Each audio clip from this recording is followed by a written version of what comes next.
un membre de ta famille. Connaître un membre de ta famille.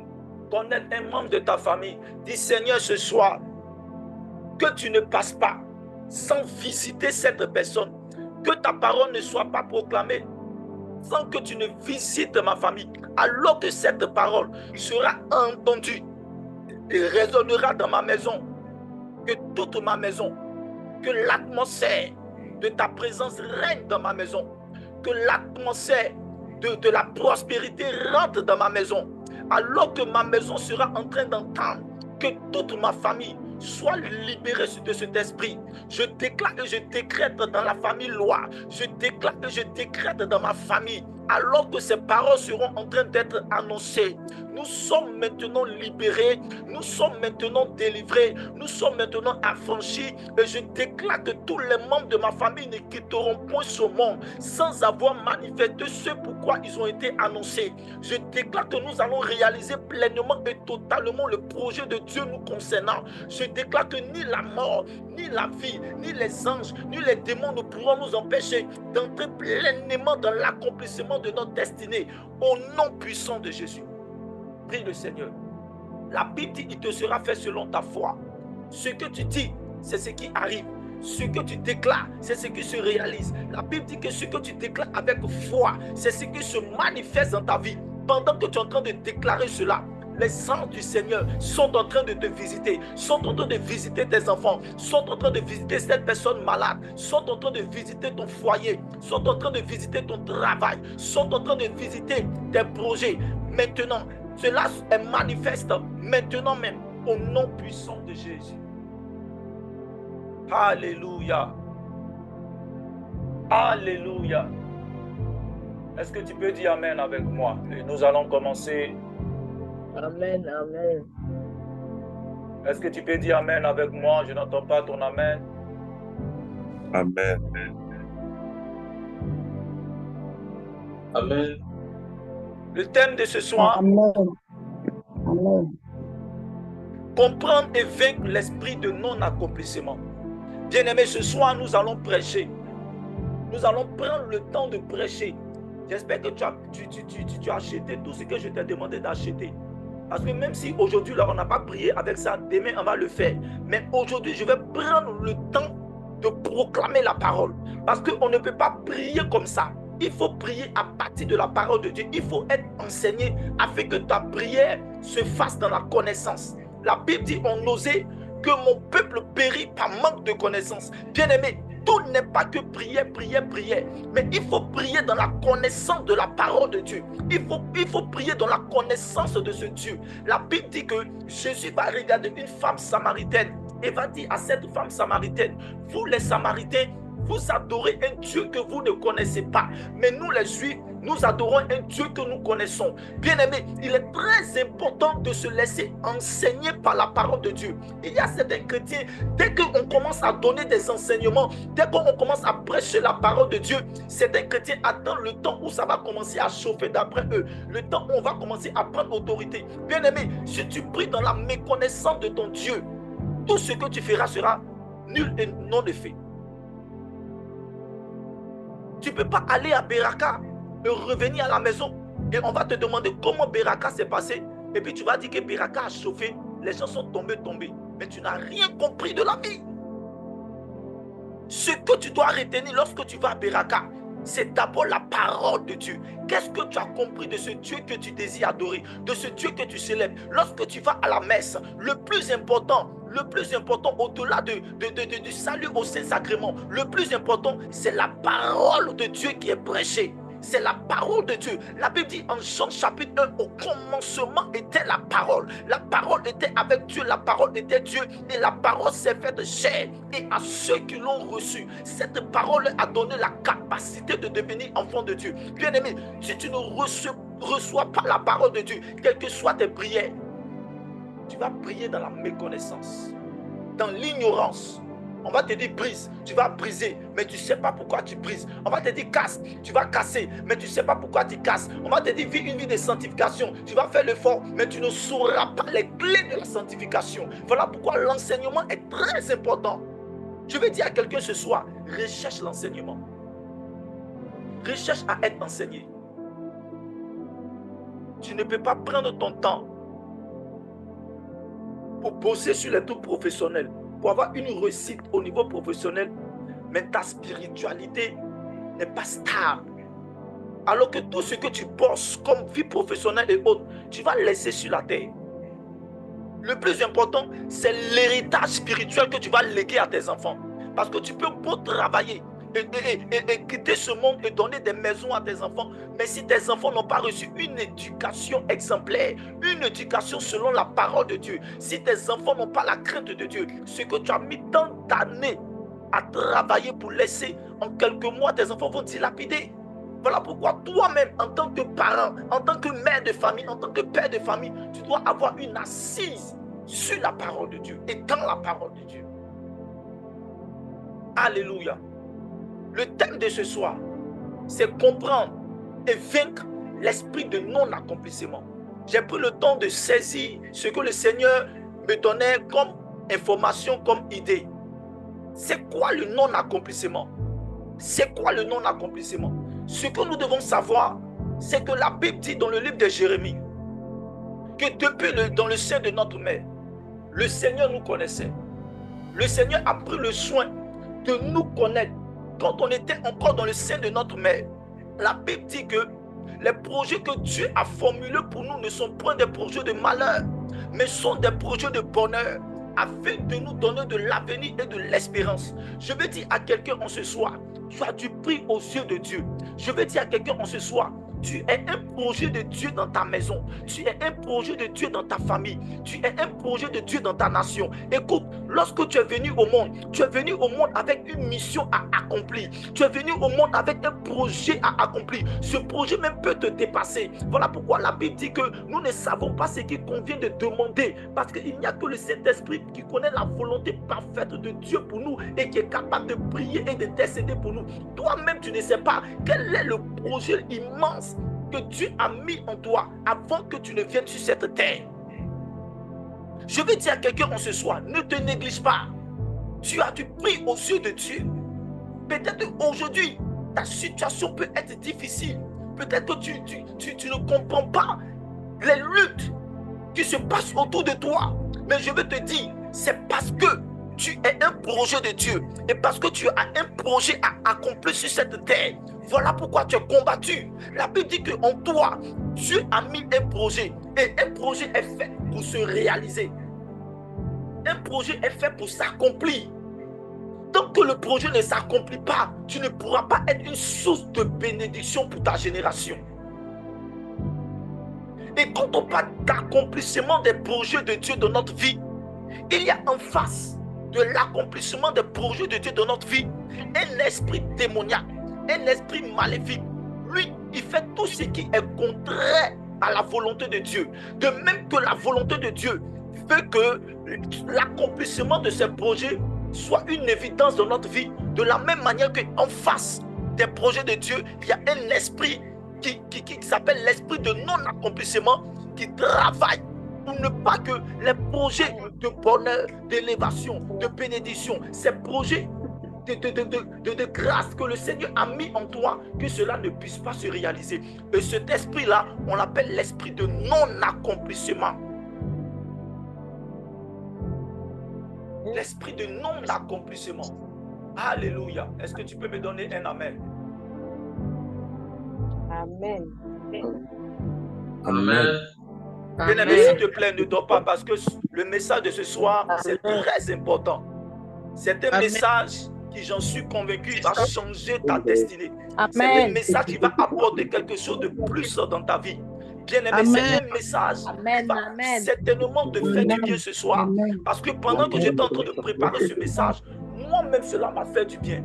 Alléluia. Que Job chapitre 7, à partir du verset 1. Job chapitre 1, verset 1 dit quoi?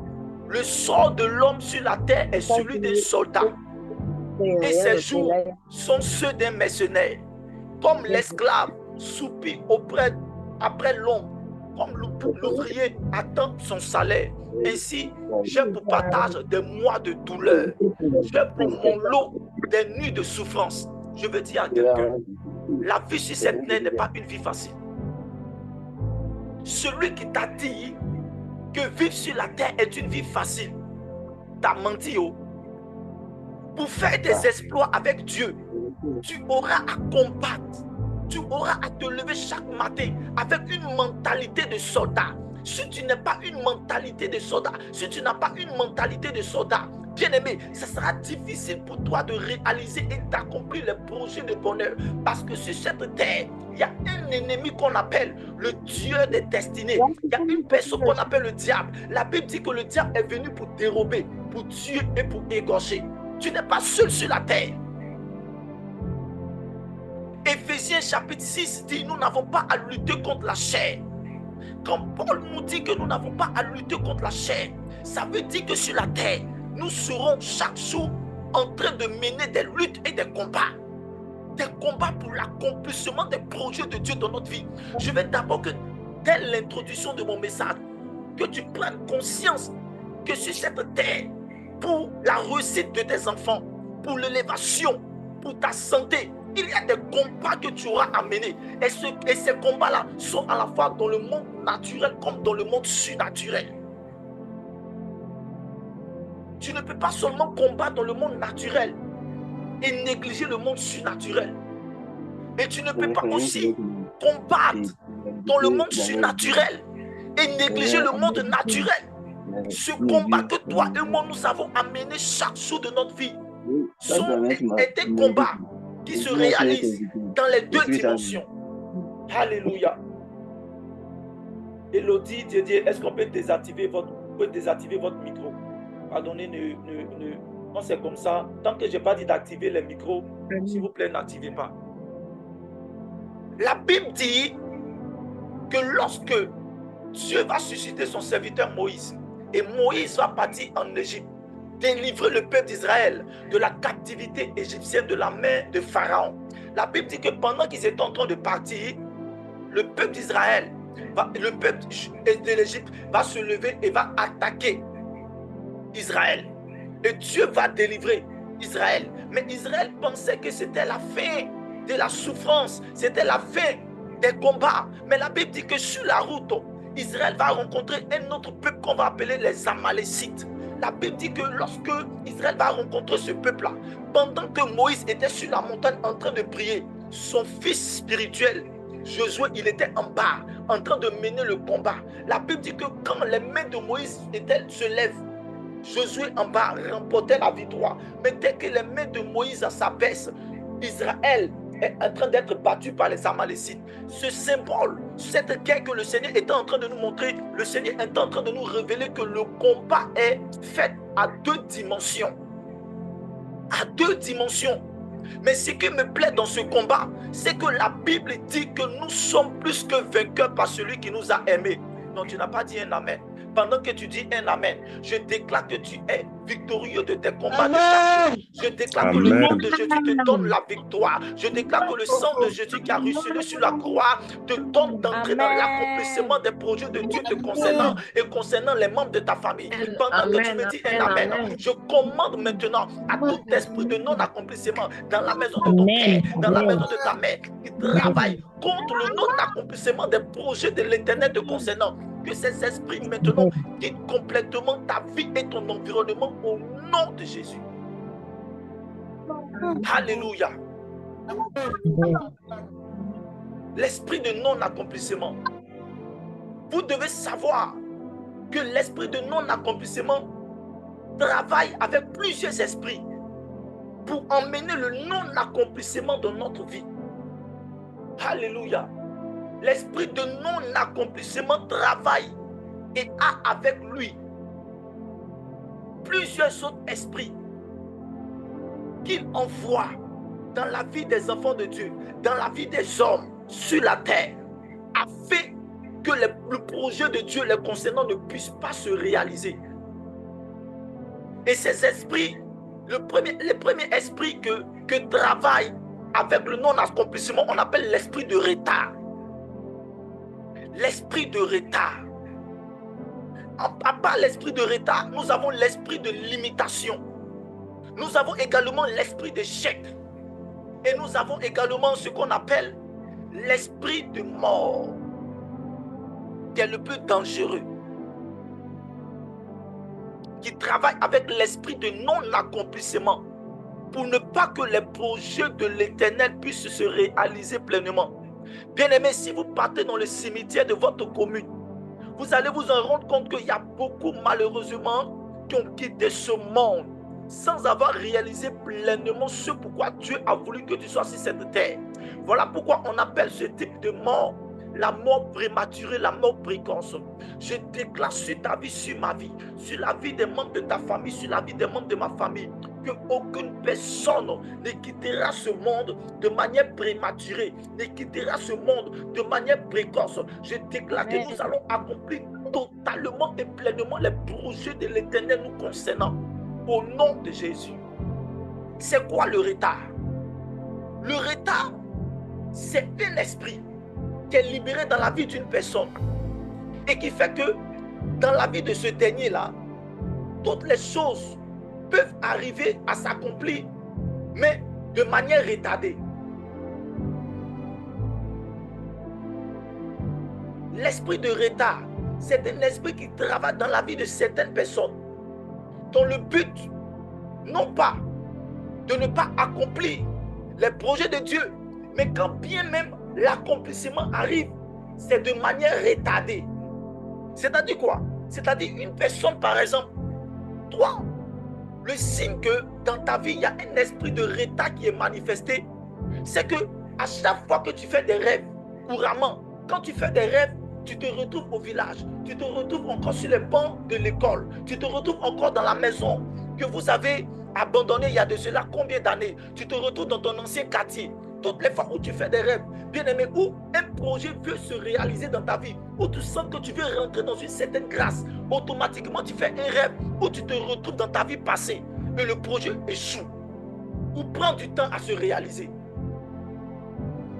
C'est l'esprit de retard, c'est le signe que dans ta vie, il y a un esprit de retard qui a commencé à travailler pour t'empêcher de réaliser au temps favorable les projets de l'Éternel. Parce que ce que vous devez savoir, c'est que les projets de l'Éternel arrivent au temps favorable. Regardez un peu l'histoire d'Israël. Pour ceux qui lisent la parole de Dieu, la Bible dit que Israël était en captivité à Babylone. Et le prophète Jérémie va prophétiser qu'après 70 ans, Israël normalement devait être délivré de la même babylonienne.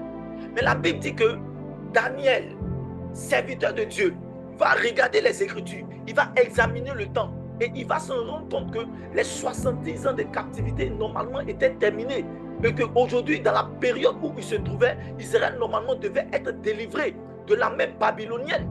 Mais il se rend compte que ce n'est pas le cas. Et qu'est-ce que Daniel va faire? Daniel va rentrer dans la présence de Dieu. Et quand Daniel va rentrer dans la présence de Dieu, la Bible dit qu'il y a un esprit, il y a un démon qui est sur le territoire de Perse. Toutes les fois où l'ange Kairos devait venir accomplir les projets de l'Éternel concernant Israël, le démon de Perse créait le retard, bloquait la délivrance d'Israël.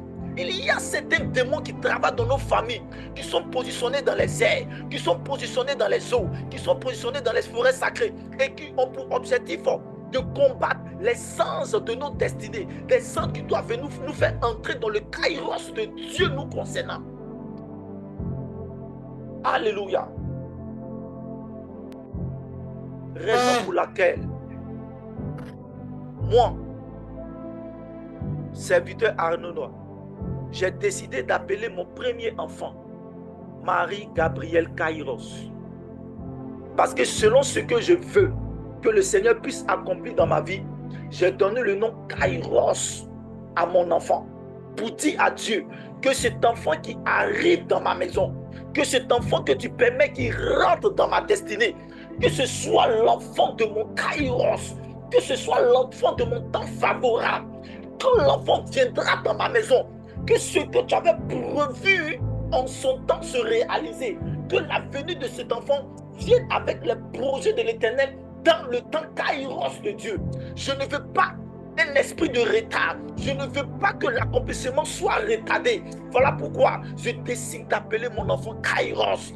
Je prie que Kairos soit dans ta maison. Je prie que Kairos soit dans tes entreprises. Je prie que Kairos soit dans tes finances. Je prie que Kairos soit dans ton ministère. Je prie que Kairos soit dans tes projets. Au nom de Jésus. Au nom de Jésus. La braga da shadaba. Je sens que le message est en train de faire du bien à quelqu'un. Je sens que le message est en train de toucher le cœur. Ma prière ce soir, c'est que non seulement ton cœur reçoive la parole, mais que ta famille, que ta maison reçoive la parole. Après l'esprit de retard, le deuxième esprit avec lequel l'esprit de non-accomplissement travaille, on va appeler l'esprit de limitation. Il y a certaines personnes qui sont limitées dans leur action, qui ne vivent pas pleinement les projets de Dieu. C'est-à-dire que pour ce genre de personnes, une partie du projet se réalise, mais pas la totalité. C'est comme si sur ton cou, ou sur ta main, ou sur ton pied, ils ont mis comme une chaîne. Tu ne peux pas dépasser une limite. Vous voyez, dans la prison, la Bible dit que lorsque Paul et Silas étaient dans la prison, ils étaient enchaînés. Ça veut dire que, en plus d'être dans la prison, ils étaient enchaînés et la chaîne qui était mise à leurs pieds les empêchait de faire peut-être 1 kilomètre. C'est-à-dire que ce sont des personnes qui ne peuvent pas dépasser 1 kilomètre. Ce sont des personnes qui ne peuvent pas dépasser le niveau bac. Dans toute leur famille, vous allez vous en rendre compte que dans la famille, personne n'arrive à dépasser le niveau bac ou personne n'arrive à dépasser le niveau BTS. Tous les membres de la famille sont limités à un niveau professionnel. Où vous allez constater qu'au niveau professionnel, certains membres de la famille n'arrivent pas à rentrer dans la dimension financière des millions. Tous ceux qui sont dans la famille, tous 100 000, 200 000, 300 000, aucun enfant parmi la famille là n'arrive à atteindre la dimension des millions, des milliards. Signe de la présence de l'esprit de limitation. Parce que la Bible dit, avec Dieu nous ferons des exploits. La limitation. La limitation. Au niveau professionnel, tu travailles pendant des années, mais tu te rends compte que tes collègues ont des promotions. Tu te rends compte que les amis avec qui tu as grandi sont en train d'évoluer. Mais toi, tu restes au statu quo. Tu ne bouges d'un iota. Le signe de la présence d'un esprit de limitation dans notre vie. Voilà pourquoi le Seigneur m'a mis à cœur que nous, membres de la communauté de la voix des intercesseurs, que nous puissions nous lever afin que ces esprits qui travaillent contre notre vie, que ces esprits soient chassés au nom puissant de Jésus-Christ de Nazareth.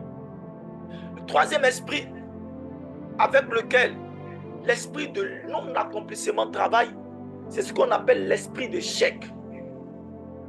L'esprit de chèque. En fait, c'est une personne qui ne vit pas le retard. Non.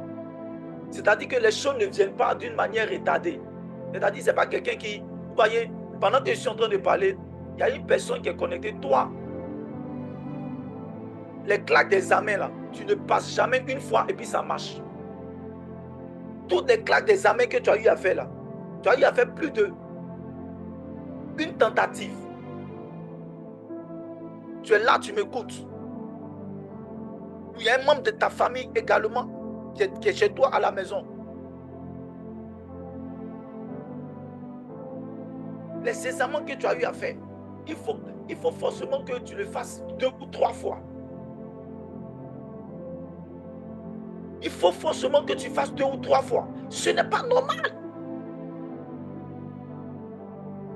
L'esprit de retard. Esprit de retard.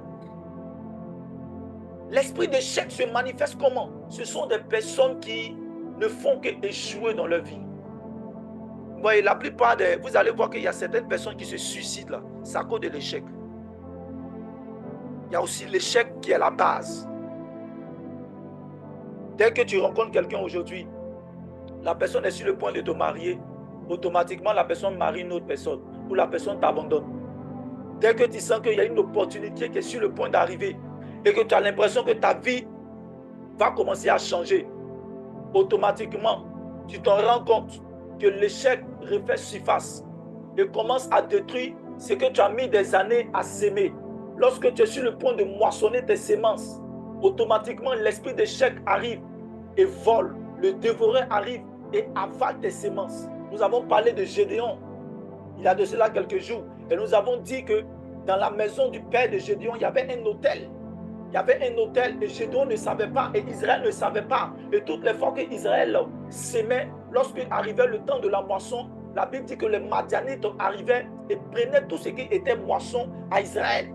Jusqu'à ce que Dieu puisse se révéler à Gédéon pour lui donner la cause de cet esprit d'échec, de cet esprit de dévoreur qui s'est levé dans ta vie. Parce que l'esprit d'échec, son autre nom, c'est l'esprit de dévoreur. C'est-à-dire c'est quelqu'un qui dévore ta moisson. Tu as l'impression que tu as échoué, mais en réalité, ce n'est pas l'échec. L'esprit récupère ta moisson et va donner cette moisson-là à une autre personne qui est adorée par le diable. Combien de fois tu n'as pas pris grossesse et lors de l'accouchement, tu as fait fausse couche? Esprit d'échec. La Bible dit dans la maison de l'Éternel, même la stérile enfantera 7 fois. Dis avec moi, ce n'est pas normal. Ce n'est pas normal. Ce n'est pas normal. Et ce soir, le Seigneur nous donne les clés pour que ce genre d'esprit disparaisse complètement de nos vies. Le quatrième esprit avec lequel l'esprit de non-accomplissement travaille, c'est l'esprit de mort prématurée, l'esprit démoniaque de mort précoce. C'est un esprit très dangereux. C'est un esprit très dangereux. Je vous disais tout à l'heure que quand un homme ou une femme arrive sur la terre,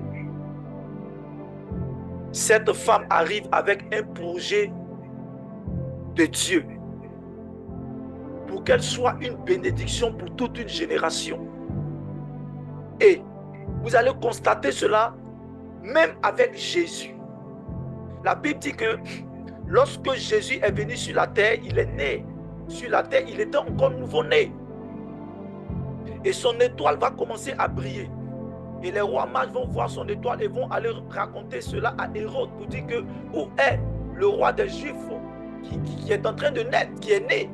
Et la Bible dit que Hérode va voir sa royauté être menacée. Qu'est-ce qu'il va faire? Il va pourchasser cet enfant à tel enseigne qu'il va tuer tous les nouveaux-nés qui sont dans sa ville. Esprit de mort prématurée. Regardez, à cause du projet que Dieu avait sur la vie de Jésus. Regardez ce que Hérode a eu à faire. Il y a dans notre famille des esprits hérodiens, des personnes animées d'un esprit d'Hérode, d'un esprit de sorcellerie qui ont pour objectif de quoi? De voir l'étoile qui est sur le point de briller, de voir l'énergie, de voir ce à quoi tu es appelé, ce à quoi tu es appelé à manifester et décider de manière prématurée de semer la mort dans ta vie. Ça peut être une mort financière. Ça peut être une mort au niveau marital. Ça peut être une mort au niveau sentimental. Ça peut être une mort au niveau de tes motivations. Certaines personnes, ça on va en parler tout à l'heure. On va en parler tout à l'heure. Au niveau de tes motivations, tu n'es plus motivé à faire quelque chose. Tu n'es plus motivé à reprendre une relation. Tu n'es plus motivé à travailler à nouveau. Tu n'es plus motivé à refaire la chose pour laquelle tu as eu à faire. Plus de motivation. C'est comme une mort spirituelle. C'est comme une mort au niveau de tes motivations. Tu dis, mais bon, dans tous les cas même, moi ici là, ce qui m'arrive là, moi il prend. Moi il prend. Dans tous les cas, moi il prend. Ce qui va venir là, moi il prend. Mort. Ça peut ne pas être une mort physique. Une mort spirituelle. Où tu n'as plus l'amour de la présence de Dieu. Tu n'as plus l'amour de la prière. Tu n'as plus l'amour de la consécration. Tu n'as plus l'amour de la sanctification. Tu n'as plus l'amour du travail. Tu n'as plus l'amour de ce que tu es en train de faire. Le symbole. Il y a une mort. Il y a un esprit de mort qui est en train de travailler dans ta vie. Et ce soir, le Seigneur, à partir de ce soir jusqu'à demain, Je crois pour ma part que le Seigneur va nous délivrer de ces esprits au nom puissant de Jésus. Dis-moi un amen fort. Amen. Alors nous allons maintenant parler Amen. les armes de ces esprits démoniaques et les causes du non-accomplissement de notre vie. Bien-aimés, lorsque nous partons rencontrer un médecin, le médecin, avant de nous prescrire un médicament, normalement un bon médecin, qu'est-ce qu'il va faire? Il va prendre le soin de diagnostiquer le problème que nous vivons. Amen. Il va prendre le soin de diagnostiquer ce que nous vivons. Un bon médecin. Bon, je pense que le frère William Hazan est là, c'est un juriste, il est là. Même pour les juristes, avant de défendre le dossier d'une personne, avant de défendre un quelconque dossier, ils vont prendre le soin d'abord d'analyser, pour connaître les forces et les faiblesses, pour connaître comment attaquer, comment contrecarrer. Et c'est comme ça, avant de nous attaquer à cet esprit de non-accomplissement dans notre vie, il est important de déceler, de comprendre quelles sont les armes que ces esprits utilisent pour rentrer dans notre vie. Quelles sont les causes du non-accomplissement, du retard, de l'échec, de la limitation dans notre vie. Et nous allons prendre Proverbes chapitre 21, verset 15, verset 25. Ça s'affiche à l'écran. Proverbes 21, verset 25. L'une des armes, on ne va pas d'abord attaquer le domaine surnaturel, le domaine spirituel. On va d'abord parler du domaine naturel. Du domaine naturel. Quelles sont les armes que l'esprit de non-accomplissement de retard utilise dans notre vie pour envoyer le retard, l'échec et le non-accomplissement? La première arme, c'est la paresse. Dis avec moi, la paresse. La paresse, c'est quoi? La Bible dit en Proverbes chapitre 21, verset 25, le désir du paresseux le tue. Je vous avais dit tout à l'heure que l'esprit de non-accomplissement travaille avec l'esprit de mort. Mais pour que l'esprit de mort arrive dans nos finances, pour que l'esprit de mort arrive dans notre famille, pour que l'esprit de mort ait une domination sur nous, l'âme avec laquelle l'esprit de mort va travailler, c'est l'âme de la paresse. Je déclare que le Seigneur nous délivre de toute sémence de paresse qui est en nous. Toute sémence de paresse et de lenteur. Nous faisons les choses avec l'esprit de lenteur. Tu es lent quand il s'agit de prendre des décisions. Quand il s'agit, par exemple, de faire des choses, tu remets à demain ce que tu peux faire aujourd'hui. On va parler de ça tout à l'heure. Mais la paresse, c'est quoi? La paresse même se fait ressentir dans ta vie de prière. Même pour aller à l'église, même pour aller à Beraka, on te dit que la prière à Beraka est à 14h, à 15h. Tu t'emmènes à 17h. Même dans la maison de Dieu, tu es paresseux, tu es paresseuse. Tu prends ton temps, tu dors. Et tu viens en retard, même au travail, même dans tes activités, même dans tes projets. Tu fais avec la paresse. Il n'y a pas d'abnégation. Il n'y a pas d'abnégation. Bien-aimés, ce soir, le Seigneur nous exhorte, toi et moi, en premier. Nous devons prendre des résolutions concernant la paresse, afin que le pouvoir de la paresse, afin que la sémence de la paresse puisse nous quitter et quitter les membres de nos différentes familles. Toutes ces personnes qui aujourd'hui ont réussi, ce sont des personnes qui ont mis de côté la paresse, des personnes qui se sont levées tôt le matin et qui dorment tard la nuit. Même si la Bible dit que Dieu donne à ses bien-aimés et il dort. Mais bien-aimés, Dieu donne à ses bien-aimés et il dort. Mais c'est qui les bien-aimés de Dieu? Et puis, est-ce que tu fais partie des bien-aimés de Dieu? Peut-être que toi, tu fais partie des aimés, mais tu ne fais pas partie des bien-aimés. Tu n'es pas un Jésus-Christ de Nazareth. Donc, si tu n'es pas un bien-aimé, que tu es un aimé, ah, mon frère, Mets de côté la paresse. Même Jésus même n'était pas paresseux. La Bible dit qu'il se levait tôt le matin pour aller prier, tard la nuit pour aller prier. La Bible dit que Jésus va dire à un homme, le Fils de l'homme n'a pas où reposer la tête. Quand Jésus dit le Fils de l'homme n'a pas où reposer la tête, ça veut dire que Jésus ne se reposait pas comme ça. Il passait son temps à travailler pour le royaume. Voilà pourquoi, quand certaines personnes me disent, Modé, non, il faut prendre un repos, c'est les prières de la voix des intercesseurs là. Tu fais du lundi au vendredi, ça te fatigue. Il faut te reposer, il faut te reposer. J'ai voulu me reposer. Mais ma femme m'a encouragé, a dit, même si ça ne va pas, continue. Continue de faire les prières là, continue. Parce qu'à un moment donné, même si vous vous rappelez, quand on priait chaque soir, on était 15 en ligne. On était 15. Mais aujourd'hui, le Seigneur nous fait grâce. Aujourd'hui, on est combien? Aujourd'hui, on est 60, 61. Mais si j'avais décidé de laisser la paresse prendre le dessus, bien aimé, la Bible dit ne négligez pas les faibles commencements. Aujourd'hui, le projet que tu as là, c'est peut-être un faible commencement. Mais ne laisse pas la paresse tuer ce que tu as mis des temps à commencer à construire. Pendant des années, même Jésus, il dit à cet homme que le Fils de l'homme n'a pas où reposer la tête. Ça veut dire que Jésus voulait se reposer, mais il ne pouvait pas se reposer. Parce que quand tu vois les malades, quand il voit les gens qui sont autour de lui, qui ont besoin de la parole de Dieu, quand tu vois qu'il y a des personnes que tu dois aller prier dans des maisons, tu dois aller prêcher la parole de Dieu, tu dois te lever tôt pour prier, pour demander la faveur de Dieu, et pendant la journée, aller annoncer l'évangile. Jésus ne pouvait pas se reposer. Jésus n'était pas paresseux, alors qu'il faisait partie des bien-aimés. La Bible dit que pendant qu'il était en train d'être baptisé, le ciel s'ouvrit. Et la Bible dit que Dieu le Père a dit, celui-ci est mon fils bien-aimé, écoutez-le. Donc Dieu même a dit que Jésus est mon fils bien-aimé, écoutez-le. Et que Jésus lui dit que le Fils de l'homme n'a pas où reposer la tête. Tu es qui pour te reposer?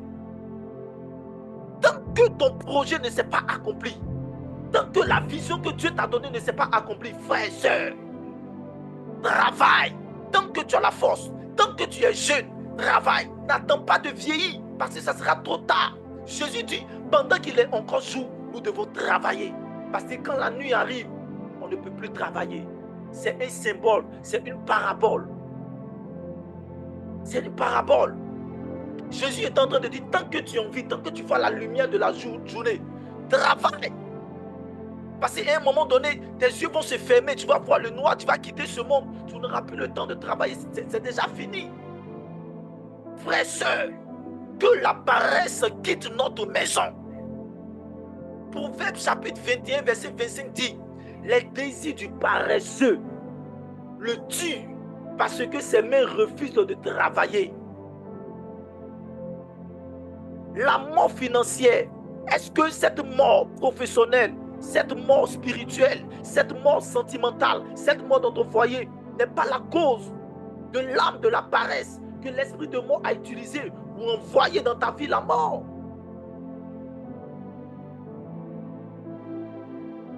Est-ce que ce message te fait du bien? Ça se fait du bien, dis Amen avec moi s'il te plaît. Amen. Amen. Les chrétiens n'aiment pas ce genre de message. Amen. Les chrétiens Amen. aiment ce genre de message. Tu seras béni, tu seras élevé. Frères et sœurs, moi je dis ce que le Seigneur me met à cœur. Si demain tu ne te connais plus, ça n'engage que toi. Mais moi, je ne suis pas dit toujours Alléluia, Amen, tu seras béni. À un moment donné, il faut prêcher la verge. Il faut enseigner pour que les choses commencent à changer d'une manière favorable dans notre vie. Et ma prière pour toi et pour moi, c'est que Dieu nous accorde cette grâce-là au nom de Jésus. Alléluia.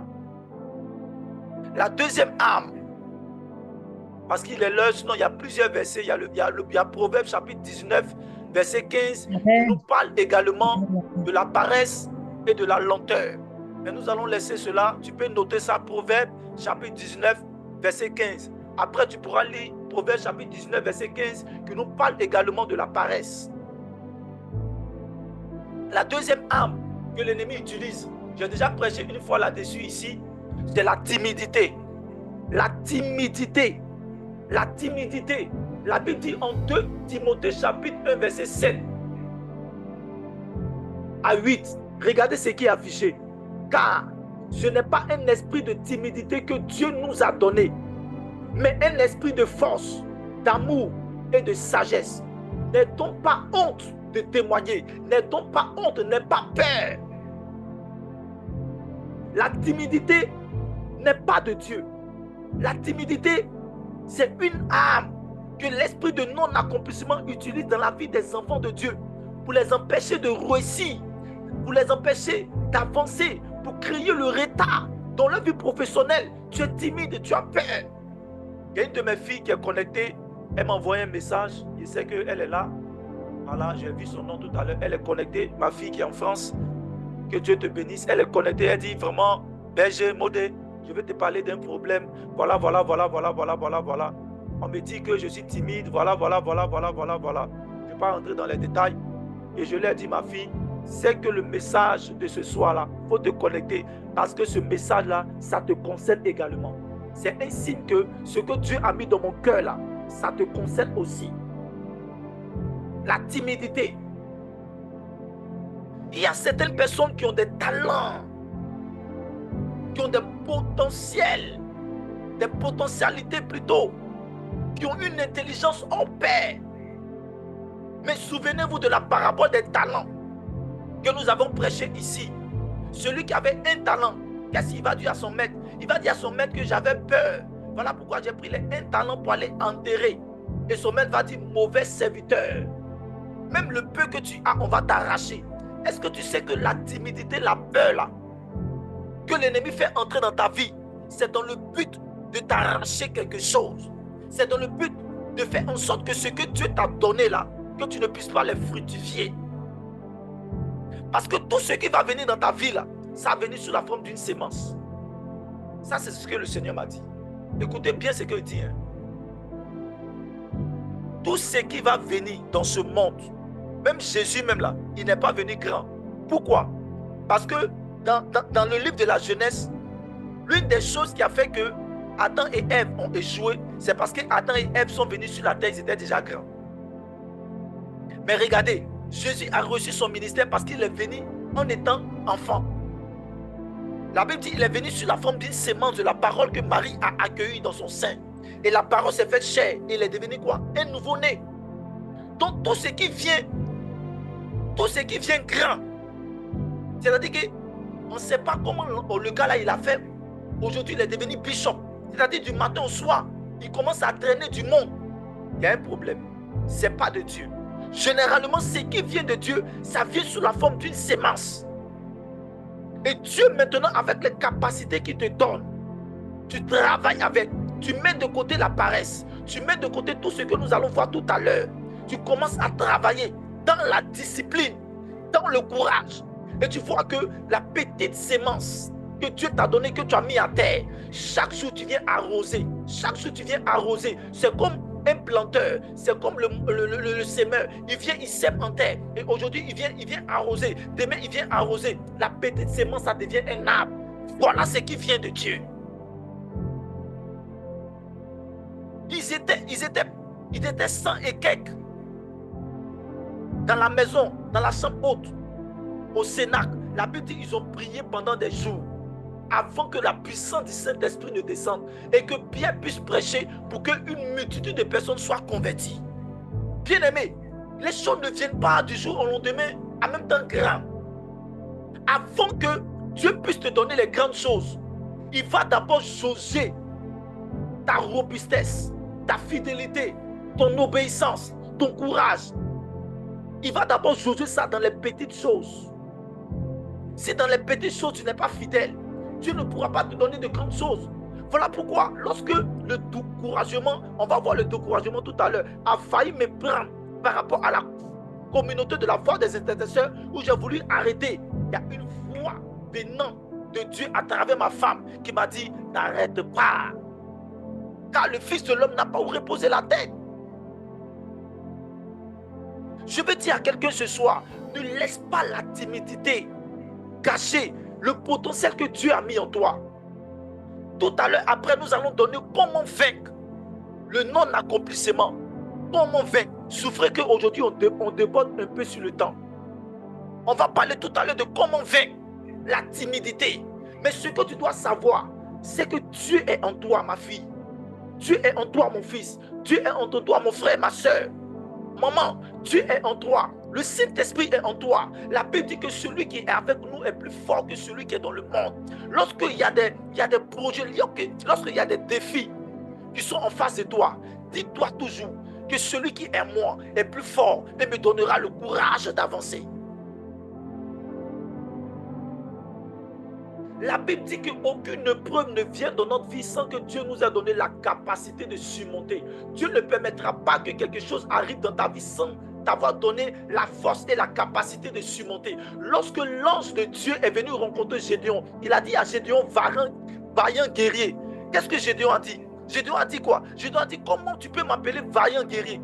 Regarde, dans la maison de mon père, rien ne va, on arrive à peine à manger. Regarde, je ne vois rien. Et puis toi, l'ange de Dieu, tu me dis vaillant guerrier. Est-ce que tu es sûr que tu es un messager de Dieu même? Est-ce que tu es sûr que tu es un homme de Dieu même? Regarde ma vie, comme il y a une personne ici qui a commenté, qui dit, mais voilà ce que Maudit dit, mais quand je regarde ma vie, je ne vois rien, je suis découragé, je suis abattu. L'ange de l'Éternel est venu voir Gédéon. Il a dit à Gédéon, moi je vois un vaillant guerrier. Peut-être que toi tu te minimises, peut-être que toi tu te rabaisses, mais moi, l'ange de l'Éternel, je suis venu t'annoncer que Dieu a mis en toi quelque chose de puissant, quelque chose de fort. Voilà pourquoi je t'appelle vaillant guerrier. Alléluia. Tu es un vaillant guerrier. Alors ne laisse pas cet esprit de timidité là prendre le dessus. Proclame que tu es un vaillant guerrier. Est-ce que tu peux me donner un amen? Amen. L'esprit que nous avons reçu n'est pas un esprit de timidité, mais c'est un esprit de force. Je vais te dire ce soir, ne pense pas, n'aie pas honte, affronte les défis avec le courage de Dieu, avec la force de Dieu. Affronte, ma soeur. N'aie pas peur. Avance. Même si les choses semblent être compliquées, même si hier tu as eu à échouer, mais relève-toi. Dis les enseignements de l'échec et avance. Laisse le passé au passé. Vois l'avenir et avance avec la force de Dieu. Le courage que tu auras à manifester dans les défis qui vont se présenter à toi chaque jour de ta vie vont faire que la timidité va s'éloigner, le retard va s'éloigner, le non-accomplissement va s'éloigner, la mort va s'éloigner de ta maison et de ta vie. Écoute, on ne vit qu'une seule fois sur la terre. Aujourd'hui, le combien est 25 et le 25 juillet 2024. Pour d'autres, par exemple, c'est le 24 ou le 26, selon le pays dans lequel tu te trouves. Mais laisse-moi te dire que tu ne verras plus jamais un 25 juillet 2024 encore sur la terre. Dès que ce jour-là est passé là, il n'y a plus jamais un 25 juillet 2024 sur la terre. Et plus les jours sont en train d'avancer, plus on se rapproche de notre départ sur la terre. Voilà pourquoi la Bible dit que chaque jour suffit sa peine. Lève-toi et affronte les défis. Affronte les défis. L'esprit que nous avons reçu n'est pas un esprit de timidité. La troisième arme que l'ennemi utilise, Proverbe chapitre 4, verset 13, nous dit quoi? Proverbe chapitre 4, l'arme du découragement. Je vais aller rapidement sur le découragement. Proverbe chapitre 4, verset 23. Comment le découragement se manifeste? Regardez ce qui est dit. Proverbe chapitre 4, verset 23 dit, garde ton cœur plus que toute autre chose, car c'est de lui que provient la source de la vie. Le découragement provient généralement du cœur. Et ce sont des choses que nous laissons entrer dans notre cœur qui créent le découragement. Aujourd'hui, les gens se suicident à cause du découragement. Les gens sont découragés par plusieurs échecs à répétition, par des choses, par des paroles que les gens ont eu à prononcer sur la vie. Toi, tu ne vas pas réussir. Toi, tu seras toujours la même personne. Toi, voilà. Tu ne vois pas que voilà. Des paroles de malédiction, des paroles que des personnes ont laissé pénétrer dans leur cœur. Alors que le sage pouvait dire, Garde ton cœur. Je veux dire à quelqu'un ce soir, ne laisse pas les mauvaises paroles entrer dans ton cœur. Ne laisse pas les échecs du passé pénétrer ton cœur. Garde ton cœur des mauvaises expériences. Garde ton cœur des mauvaises compagnies. La Bible dit les mauvaises compagnies corrompent les bonnes mœurs.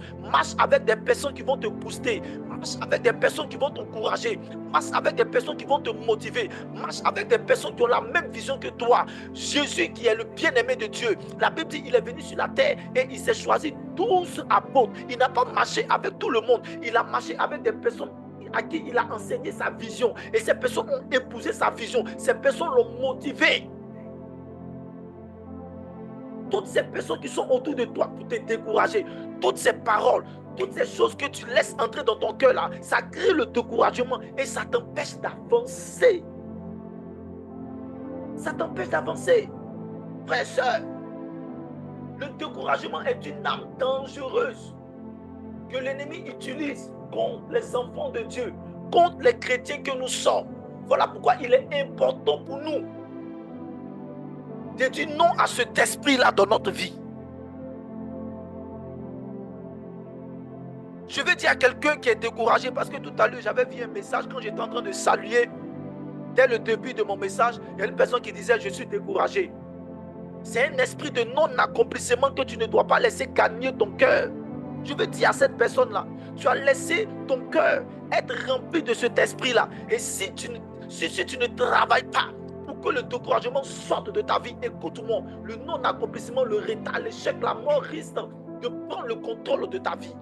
Le Seigneur me dit de te dire, lève-toi, toi qui dors, car ta lumière arrive. Lève-toi, toi qui dors, car ta lumière arrive. La position levée, c'est la position du conquérant. La position levée, c'est la position de quelqu'un qui veut continuer à marcher, à bouger, à se mettre en mouvement. Quand on reçoit le Saint-Esprit, c'est pour être en mouvement. Quand on reçoit Dieu dans notre vie, c'est pour être en mouvement. Dieu n'aime pas la stabilité. Est-ce que vous savez que Dieu là, il n'aime pas ce qui est stable, ce qui est la stabilité, ce qui est immobile, ce qui ne bouge pas là. Dieu aime ce qui bouge. Pourquoi je vous dis ça? Est-ce que vous savez que, je vais vous donner une révélation. Est-ce que vous savez que la terre sur laquelle nous sommes là, ça bouge? Peut-être que toi tu es sur la terre, tu ne sais pas que la terre bouge. Mais la terre bouge. Vous comprenez? La terre, on appelle ça la rotation, si je ne me trompe pas. Là, il y a longtemps ici à l'école, la rotation. Mais en plus de ce que la terre bouge là, et pendant que la terre bouge sur elle-même, la Bible dit que pendant que la terre bouge sur elle-même, en même temps qu'elle bouge sur elle-même, elle bouge en même temps autour du soleil. Elle bouge en même temps autour du soleil. Et pendant qu'elle bouge en même temps autour du soleil, le soleil aussi bouge aussi, prend souvent des positions. Donc même les planètes sont tout le temps en mouvement. Tout le temps en mouvement. Donc Dieu là, c'est quelqu'un qui n'est pas statique. C'est quelqu'un qui est en mouvement. La Bible dit il ne dort ni ne sommeille. Quelqu'un qui ne dort ni ne sommeille, c'est quelqu'un qui est toujours en mouvement. Mets de côté le découragement, mon frère. Ce n'est pas fait pour t'arranger. Le diable est en train de mettre dans ton cœur. Tu as ouvert ton cœur au découragement dans ta vie.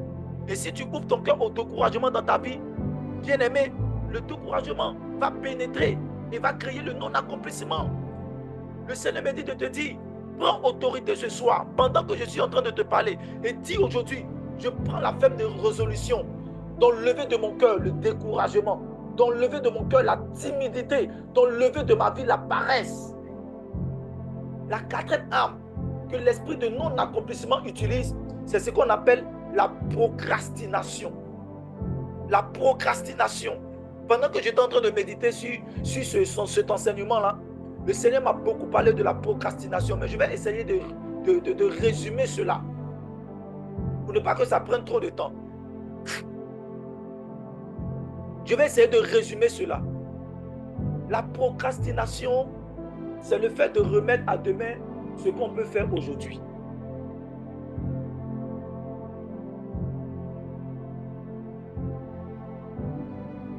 Alléluia. La procrastination, c'est le fait de remettre à demain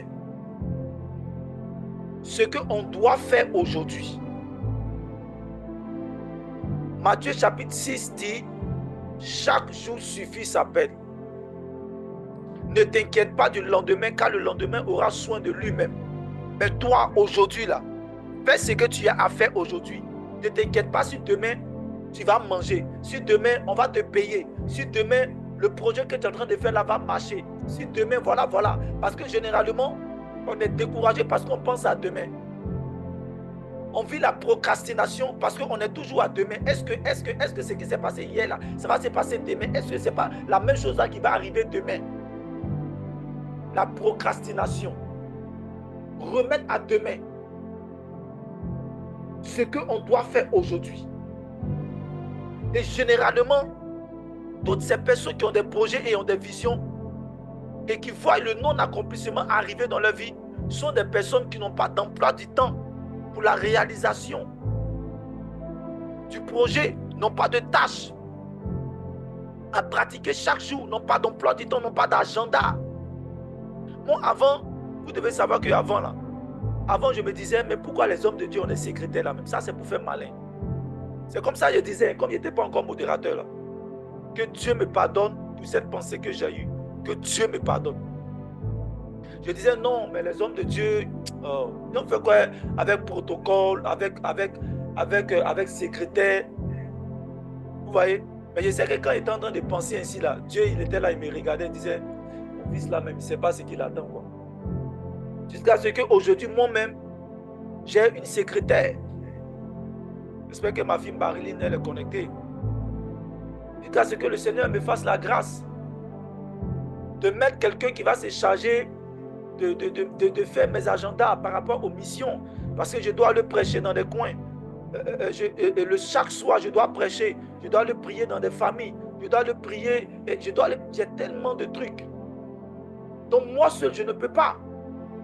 Sinon, si je ne suis pas discipliné, si je ne suis pas organisé, je vais vivre ce qu'on appelle la procrastination. Et si je vis la procrastination, l'esprit de retard va rentrer dans ma vie. Je vais dire à une fille, je vais dire à une soeur ici, je vais dire à un enfant ici, je vais dire à une maman ici, écoute, ce que tu peux faire aujourd'hui, là, fais-le aujourd'hui. Parce que demain, il y aura un autre problème. Pendant que je suis en train de parler, je suis en train d'entrer comme ça dans la maison d'une personne. Et je suis en train de voir comme des habits sales. Il y a une personne ici, là. Tu vis tellement la procrastination que ça se ressent même si tes vêtements qui ne sont pas lavés. Est-ce que vous savez que un vêtement, là, quand tu ne fais pas de programme pour laver, pour faire la lessive, là, quand tu déposes aujourd'hui, tu dis non, j'ai lavé aujourd'hui, et puis demain, tu ne laves pas, tu dis non, demain, j'ai lavé. Mais demain, là, demain, il y a d'autres vêtements sales qui vont venir s'ajouter.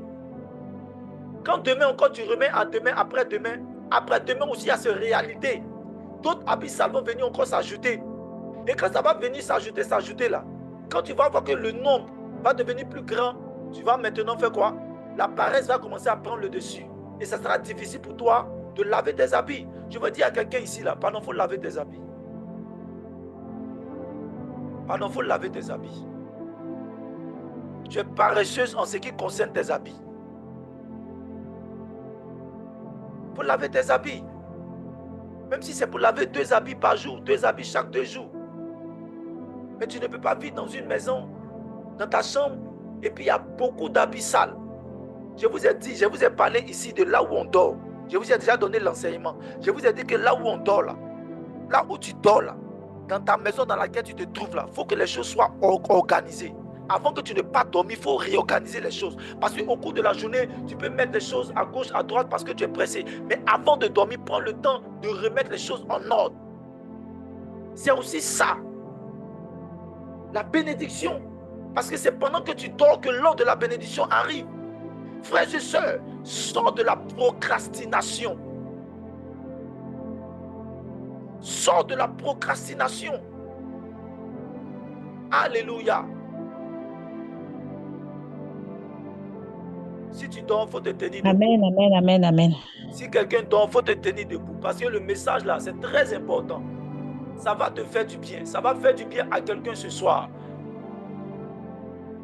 La cinquième arme que l'ennemi utilise, Philippiens chapitre 4, verset 13. J'espère que j'ai bien noté. Philippiens chapitre 4, verset 13. Le manque de confiance en soi. Le manque de confiance en soi. Philippiens chapitre 4, verset 13 dit, « Je puis tout par celui qui me fortifie. » Vous voyez un peu ce que Paul a dit? « Je puis tout par celui qui me fortifie. » Donc, c'est important de comprendre que Dieu en nous, nous donne d'avoir confiance en nous. Mais il y a beaucoup de personnes qui n'ont plus confiance en elles. À cause des expériences du passé. Tu n'as plus confiance que tu es capable d'assumer tel choix. Il y a certaines personnes qui n'ont même plus confiance en elles. La preuve en est que ces personnes ne veulent pas sortir de leur zone de confort. Tu sais pourquoi l'esprit de retard est dans ta vie, l'esprit de non-accomplissement? Parce que tu te plais dans la situation dans laquelle tu te trouves. Tu te dis que si je quitte ma maison, si je quitte la maison de mes parents, que j'ai choisi de prendre ma propre maison, est-ce que je vais payer le loyer? Est-ce que moi-même je serai capable de faire ceci? Est-ce que moi-même? Et voilà que malgré que tu travailles, malgré que tu fais quelque chose de tes 10 doigts, tu es toujours encore dans la maison de tes parents. Aïe! Que Dieu nous délivre de cela. Vous voyez, moi qui te parle là, je suis un témoin. Vous savez, nous on est dans l'affaire de Dieu là.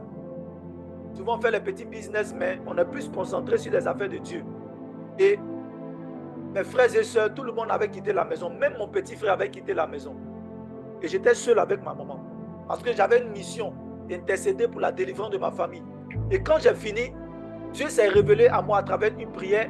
Et puis il m'a dit, l'heure vient maintenant pour toi de quitter la maison dans laquelle tu te trouves. J'étais avec ma maman dans la maison. Mais je vous assure, j'avais peur de quitter la maison.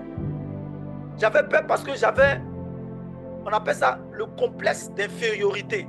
Ce n'est pas parce que tu pries, ce n'est pas parce que tu jeûnes que le manque de confiance en soi, là, ça ne peut pas t'atteindre.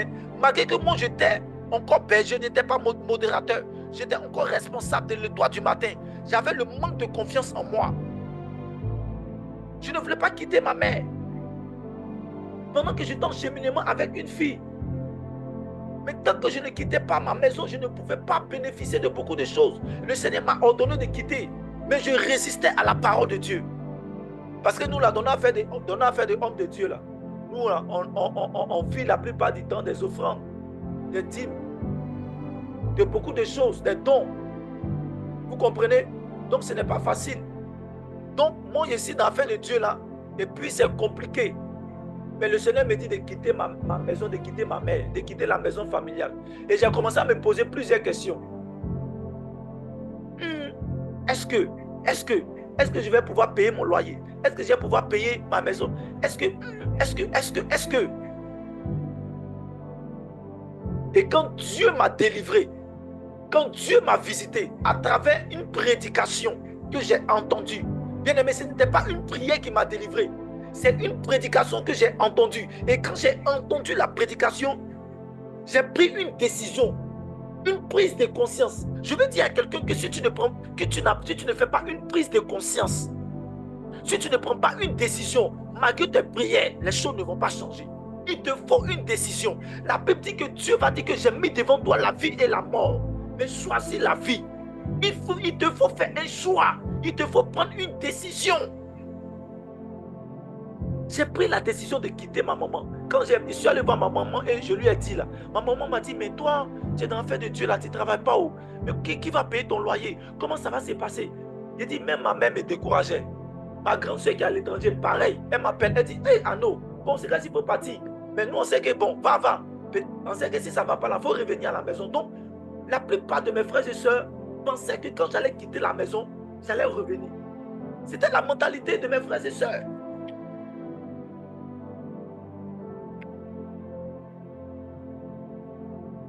Mais c'est après j'ai compris pourquoi le Seigneur m'a demandé de quitter la maison.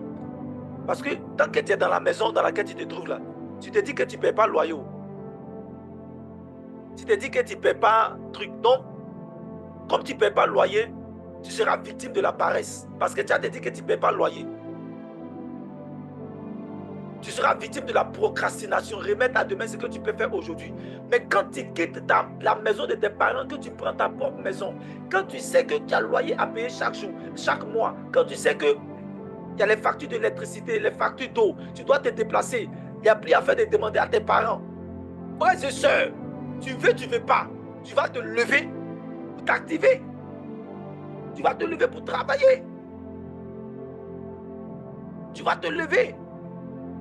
Frère, c'est depuis que j'ai quitté la maison de mes parents que j'ai commencé à prendre mon ministère au sérieux. Que j'ai commencé à prendre mon ministère au sérieux. Que j'ai commencé à prendre mon appel au sérieux. Et à prendre beaucoup de choses de ma vie au sérieux. C'est quand j'ai quitté la maison de mes parents que j'ai pris la décision d'épouser la femme avec qui j'ai fait 9 ans de cheminement.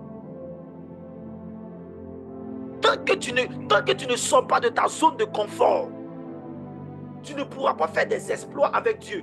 Tant que Pierre était dans la barque avec les disciples, il ne pouvait pas marcher sur les eaux au même titre que Jésus. Les autres apôtres ont décidé de rester dans la barque. Mais Pierre a décidé de sortir de la barque. Et quand il est sorti de la barque, il a fait l'expérience du surnaturel. Quand je suis sorti de la barque, de la maison familiale, que je suis venu ici, dans ma propre maison, c'était pendant le Covid, où c'était compliqué. Je déménage de ma maison, de la maison familiale, je vais prendre ma maison automatiquement, on parle de Covid-19. Personne ne travaille pendant tout. Je dis, ah Seigneur, ça là c'est compliqué. Comment on va aller faire mission dans les maisons, on va prier, on va faire ceci, cela, les gens vont donner un peu d'offrande, on va truc. Ah Seigneur, c'est compliqué. Mais j'étais serein. J'étais serein parce que le Seigneur m'a dit un jour, lors d'une prophétie sur ma vie, que l'argent ne sera pas un problème pour toi. Je dis ça toujours dans mes prières, je dis ça toujours dans mes enseignements. Dieu m'a dit que l'argent ne sera pas un problème pour toi. À un moment donné, tiens, la chair commençait à parler, hein, frères et sœurs. Je vous dis la vérité. La chair avait commencé à parler. J'avais commencé à appeler ma maman pour dire, maman, bon, dans tous les cas, si, bon, voilà, peut-être qu'il est revenu, hein. Maman dit, mais il faut revenir, oh. Maman, mais c'est même pas pourquoi. Faut, vous connaissez les mamans. Mais Dieu m'a interpellé. Et j'ai toujours à côté de moi une femme merveilleuse avec qui je prends des conseils. Elle m'a encouragé à rester encore. Que Dieu va faire. Elle me disait, chérie, reste. Dieu va faire. Dieu ne va pas nous abandonner. Dieu est là. On va prier. Dieu va faire grâce. Si Dieu a mis dans ton cœur de sortir là, Dieu ne peut pas t'abandonner. Bien aimé, c'est important d'avoir la bonne compagnie à côté de nous. C'est important d'avoir des personnes qui vont nous booster. C'est important d'avoir des personnes qui vont nous motiver. Je vous assure, c'est important d'avoir de bonnes paroles. La femme qui avait une perte de sang depuis 12 ans, là, la Bible dit, elle s'est dit en elle-même. Elle n'avait pas quelqu'un pour la motiver, mais elle-même, elle se motivait. Écoute-moi, si tu n'as pas quelqu'un pour te motiver, sois toi-même ton motivateur. Sois toi-même avec la parole de Dieu, que la parole de Dieu te motive, que toi-même tu puisses te motiver. Je serai à la tête et jamais à la queue. Je vais réussir tous les jours de ma vie. Proclame de bonnes paroles sur toi-même. N'abandonne pas mon fils, n'abandonne pas ma fille, n'abandonne pas mon frère, ma soeur. Maman, lève-toi pour ton foyer, pour un changement. Et avance, ne remets pas à demain ce que tu es capable de faire. Aie confiance en toi. Je veux dire à une fille ici, aie confiance à tes potentialités. Aie confiance à ta beauté. La beauté que Dieu t'a donnée là. Aie confiance. Je veux dire à une fille ici, tu te négliges parce que tu te dis que le physique que Dieu t'a donné là, la lutte que Dieu t'a donnée là, toi aussi, est-ce que le garçon même va rentrer dans ta vie? Ce que tu es en train de penser là, les pensées que tu es en train de méditer là, le Seigneur me dit de te dire, plus tu es en train de méditer ça, plus tu es en train d'ouvrir dans ta vie l'esprit de non-accomplissement et d'échec. Romains chapitre 12 verset 2 dit, ne vous conformez pas au siècle présent, mais laissez-vous transformer par le renouvellement de votre intelligence afin de connaître quelle est la volonté de Dieu, ce qui est bon et agréable. La conversion, c'est le renouvellement, c'est le métanoïa, c'est le changement de mentalité. Nous avons peut-être dans le passé une mentalité d'échec, une mentalité de manque de confiance en soi. Le Seigneur aujourd'hui nous dit que cette mentalité-là doit être révolue. Aujourd'hui, on doit avoir une nouvelle mentalité. Il faut qu'il y ait un métanoïa, un changement de mentalité. Tant que tu as ces pensées-là, de l'expérience que tu as eue dans le passé qui a échoué, Job a dit, ce que je pensais, ce que je méditais, c'est ce qui est arrivé. Ce dont j'avais peur là, c'est ce qui est venu jusqu'à moi. Est-ce que tu sais que la pensée est une parole dans le monde surnaturel? La pensée là, c'est une parole dans le monde spirituel. Et la parole n'est que le reflet, les conséquences de nos pensées, l'expression de nos pensées. Nos actes sont l'expression de nos pensées. Nos paroles sont l'expression de nos pensées. Et donc tout est au niveau de la pensée. Aie confiance en toi. Qui toutes ces personnes-là qui te rabaissent. Le Seigneur me dit de vous dire que toutes ces âmes que je viens de citer là sont des âmes que l'esprit de non-accomplissement utilise pour rentrer dans nos vies. Maintenant, je vais vous parler de la dernière arme. La dernière arme. Ce pourquoi nous allons faire demain. Ce que nous allons faire demain. Demain également, nous allons faire des proclamations. Nous allons faire des proclamations de victoire. Si Dieu permet, je vais vous donner une proclamation que j'ai donnée à tous mes enfants spirituels. Je suis en train de réfléchir encore si je dois donner à tout le monde. Parce qu'il y a certaines choses là, on peut donner aux enfants spirituels qui sont avec nous, qui nous aident dans le ministère, qui sont, voilà, nos bienfaiteurs là. C'est à eux on peut donner parce qu'eux, ils nous soutiennent un peu. Mais il y a des gens, ils écoutent la parole. Donc il y a certains secrets, on ne peut pas les donner. Sinon, tous ceux qui sont autour de moi là savent. Il y a d'autres peut-être que j'ai dû oublier. Donc pour ceux qui sont connectés, mes enfants qui sont connectés, pour vous que j'ai dû oublier là, en Europe et autres là, Marie-Sarah et autres, rappelez-moi si je ne vous ai pas donné. Je crois que j'ai donné à Karen, j'ai donné à beaucoup de personnes. Mais ce sont des proclamations que j'ai données pour que ces enfants-là puissent proclamer matin, midi, soir, 3 fois par jour. Je leur ai dit que proclamer ça 3 fois par jour. Il y a un de mes enfants là, mais je ne sais pas s'il est connecté. Claude de la profondeur. Claude de la profondeur. Je ne sais pas s'il est connecté. Claude, est-ce qu'il est connecté? Je ne pense pas. Parce qu'actuellement, il est à l'intérieur du pays. Je ne sais pas s'il est connecté. Je lui ai donné cette proclamation-là. Je lui ai dit de faire matin, midi, soir. Il a fait ça pendant un mois. Il m'a écrit, il dit, papa, il dit, proclamation que tu as donnée là, c'est trop terrible. Il dit, c'est trop terrible. Ce qui m'arrive là, c'est trop terrible. Il a eu peur jusqu'à ce qu'il arrête la proclamation. Je vous assure, il a eu tellement peur qu'il a arrêté.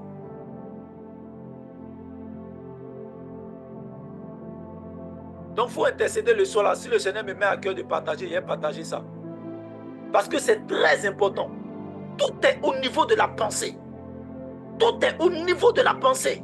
Le découragement, le cœur, la pensée. Le non-accomplissement, le manque de maîtrise de soi. La pensée de gagnant. D'accord, ma fille, tu l'auras. Marie-Louise, tu l'auras. Rappelle-moi. Rappelez-moi, vous qui n'avez pas, rappelez-moi. Ceux qui veulent aussi, écrivez-moi en inbox, je vais vous donner. La dernière arme que je vais prêcher aujourd'hui,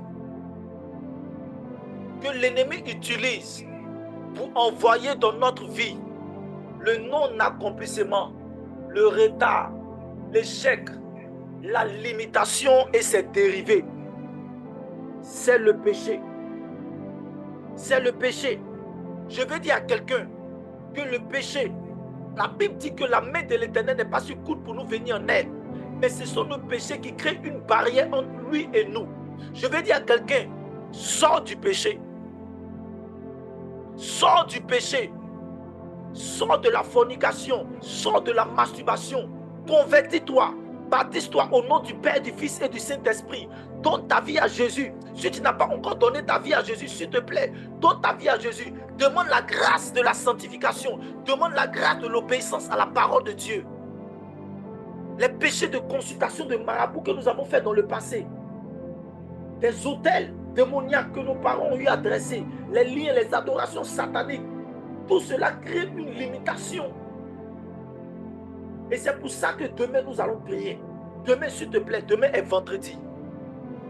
Sinon, aujourd'hui, nous sommes déjà aujourd'hui vendredi. Ne rate pas la prière. Tout ce que j'ai donné à avoir par rapport à la prière, là, ayez ça. Le péché. Le péché. C'est le péché qui détruit la génération d'aujourd'hui. La Bible dit honore ton père et ta mère. Je vous ai dit ça hier, avant-hier. Tu peux ne pas être concerné par la paresse, par la timidité, par le découragement. Tu peux être quelqu'un qui travaille, quelqu'un qui est dans l'abnégation, quelqu'un qui a confiance en soi. Mais le fait que tu es dans le péché, le fait que tu ne respectes pas tes parents, le fait que tu ne respectes pas l'autorité qui est établie au-dessus de toi, le fait que tu règnes dans le péché,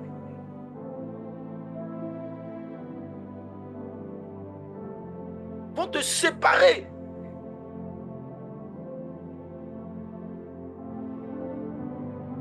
de ces grâces. Demain, nous allons demander pardon au Seigneur pour toutes les fois où nous avons eu à faire des choses qui ont attiré l'esprit de non-accomplissement dans nos vies. Qui ont attiré l'esprit de non-accomplissement dans nos vies. Je vais donner rapidement ce que nous allons faire demain. D'abord, ce que vous devez comprendre, c'est que aujourd'hui, Dieu m'a permis de donner un enseignement parce que le Seigneur m'a dit que mon peuple périt par manque de connaissances. Donc, il est important d'être enseigné sur la source parce qu'il n'y a pas de malédiction sans cause. Certainement que la cause du non-accomplissement, peut-être que j'ai dû citer tout ce que tu as eu aujourd'hui. Je prie que pendant que cette nuit-là, quand tu vas dormir, dis Seigneur, révèle-moi quelle est la source du retard, du non-accomplissement, de l'échec dans ma vie. Et Dieu va te révéler cela. Écris-moi en inbox. Donne-moi cette intention. Nous allons prier avec ça demain. La deuxième des choses, c'est de donner notre vie à Jésus. La troisième des choses, pour vaincre l'esprit de limitation, de non-accomplissement, c'est de décider de combattre et de mettre fin. Il faut prendre une décision aujourd'hui. Prends une décision aujourd'hui concernant le manque de maîtrise de soi, de confiance en soi, la timidité. Prends une décision concernant la peur. Prends une décision aujourd'hui pour te lever, pour affronter les défis de ta vie. Tu dois prendre une décision. Cela fait partie des processus de délivrance. Des âmes que le Seigneur nous donne afin qu'on soit délivré complètement. Tout n'est pas que briser, casser. Tout n'est pas que action prophétique, même si nous allons faire demain cela. Mais tout n'est pas que prière. Il y a aussi des actions, des décisions que nous devons prendre pour que les choses changent. La quatrième des choses, c'est de tirer une leçon de nos échecs du passé afin de les corriger, de progresser et de connaître la réussite de demain. Quand Dieu te permet d'échouer là, j'ai dit ici qu'en réalité, dans la vie des enfants de Dieu, l'échec n'existe pas. L'échec peut être une expérience à travers laquelle Dieu te permet d'entrer pour que demain, ce que tu fasses là s'améliore et puisse connaître la réussite. Voilà pourquoi, quand tu connais des échecs concernant une activité, ne laisse pas le découragement, les mauvaises compagnies te décourager. Tire des leçons. Forme-toi sur l'activité. Forme-toi sur ce que tu veux faire. Forme-toi sur les démarches que tu veux entreprendre. Forme-toi. Aie des connaissances par rapport à ce que tu veux faire. Améliore tes connaissances. Étudie. Forme-toi. Pour que les échecs là ne soient plus des échecs demain. Tu ne connais pas un avion, tu veux piloter un avion. Tu n'as pas étudié comment piloter un avion, tu veux piloter un avion. Tu n'as pas fait l'école de médecine, tu veux devenir médecin. Tu ne lis jamais la Bible, tu veux prêcher la parole de Dieu. Forme-toi par rapport à ce que tu veux faire. Alléluia. Travailler à augmenter nos capacités. Il faut travailler à augmenter la sémence que Dieu t'a donnée là. Je vous ai dit que ce que Dieu donne, c'est toujours une sémence. Dieu peut te donner un mari, mais le mari là, il peut avoir des défauts. Mais c'est à toi de travailler pour que ces défauts-là se transforment en des qualités. Dieu peut te donner 10 francs, mais 10 francs qu'il t'a donné, il s'attend à ce que demain tu aies 2 millions. Le peu que tu as là, travaille avec ça. Dans le courage, dans la persévérance. La cinquième des choses, être conscient de la présence du Saint-Esprit dans notre vie. Dans tout ce que nous faisons là, Nous devons savoir que le Saint-Esprit est avec nous. Nous devons avoir une intimité avec le Saint-Esprit. Ce n'est pas seulement de briser, casser. Ce n'est pas seulement de démolir les autels et autres que nous devons parler au Saint-Esprit. Nous devons parler au Saint-Esprit à chaque instant et à chaque étape de nos projets de vie professionnelle, maritale, sentimentale, spirituelle. Parle au Saint-Esprit. Présente tes défauts. La Bible dit que Paul pouvait dire, c'est quand je suis faible, c'est alors que je suis fort. Pourquoi? Parce que Paul présentait ses faiblesses au Saint-Esprit afin que le Saint-Esprit puisse le fortifier.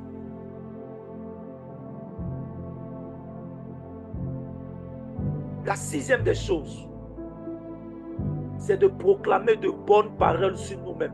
Voilà pourquoi je vais vous donner la proclamation là. Chaque jour, tu dois proclamer de bonnes paroles sur toi. Ton cerveau doit retenir de bonnes paroles, des paroles de bénédiction. Je serai béni. L'argent ne sera pas un problème pour moi. L'argent ne va pas me manquer. Je suis en bonne santé. Je suis prospère. Je suis élevé. Je suis à la tête et jamais à la queue. 1000 tombent à mes côtés, 10 000 à ma droite, je ne suis pas atteint. Même si je marche dans la vallée de l'ombre et de la mort, je ne crains aucun mal car tu es avec moi. Prononcez de bonnes paroles. C'est ce qu'on appelle la proclamation. Il faut que tu prononces de bonnes paroles sur ta vie. La sixième des choses, c'est de renoncer et briser les autels démoniaques que nous, dans l'ignorance, où nos parents ont eu à faire dans le passé, et de prier Dieu à travers la prière pour que Dieu nous donne de vaincre l'esprit de non-accomplissement afin que ces projets se réalisent pleinement dans nos vies. Alléluia. Voici l'enseignement que le Seigneur me permet de nous donner aujourd'hui. L'enseignement a été enregistré. Et je crois pour ma part que tu as noté quelque chose. Je crois pour ma part qu'à travers cet enseignement-là, tu as vu aujourd'hui quelle était la cause du ralentissement, de la lenteur dans ta vie, du non-accomplissement dans ta vie. Ce soir, quand tu vas dormir, avant de dormir, prie, demande au Seigneur de te révéler. Ou fais un examen de conscience et prends des décisions pour que les choses changent. Ma prière, c'est que tous les membres de la communauté de la voix des intercesseurs d'ici un an soient des hommes et des femmes prospères. Jean a dit à son fils spirituel Gaël, je veux que tu prospères à tous égards, comme prospère l'état de ton âme. Ma prière ce soir, c'est que je veux que tous nous puissions prospérer à tous égards dans nos vies. Que nous soyons une source de bénédiction. Ma prière, c'est que nous ne quittions point ce monde sans avoir manifesté ce pourquoi Dieu a voulu que nous soyons sur cette terre. Voici l'intention que j'ai pour chacun de vous. Je vous aime, je vous aime, je vous aime d'un amour fraternel. Que Dieu vous bénisse, que la paix et la grâce de Dieu soient sur vos vies. Au nom de Jésus. Amen. Amen, amen, amen. Merci infiniment, mon Dieu, tu bénisses abondamment. On va baisser la tête et on va faire la prière du Notre Père. Amen. Confier cette nouvelle journée au Seigneur. Et nous allons mettre fin à la prière de ce soir. Pour ceux qui veulent acheter les sels, les objets de piété avec lesquels nous allons prier, vous voyez Maman Philo, j'ai mis son contact. Vous l'appelez, vous achetez cela avec elle.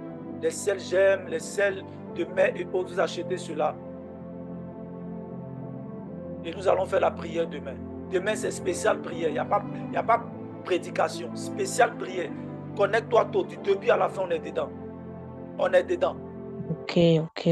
Baisse la tête. Ensemble, nous disons, Notre Père, qui es aux cieux, que ton nom soit sanctifié. Que ton règne vienne. Que ta volonté soit faite sur la terre comme au ciel. Donne-nous aujourd'hui notre pain de ce jour. Pardonne-nous nos offenses, comme nous pardonnons aussi à ceux qui nous ont offensés. Et ne nous laisse pas entrer en tentation, mais délivre-nous du mal. Car c'est à toi qui appartiennent le règne, la puissance et la gloire, pour des siècles et des siècles. Amen. Nous avons prié au nom du Père, du Fils et du Saint-Esprit. Amen. Amen. On a demain. Je vous aime. Nous Amen. aussi, Maud, nous t'aimons. Oh. Oh.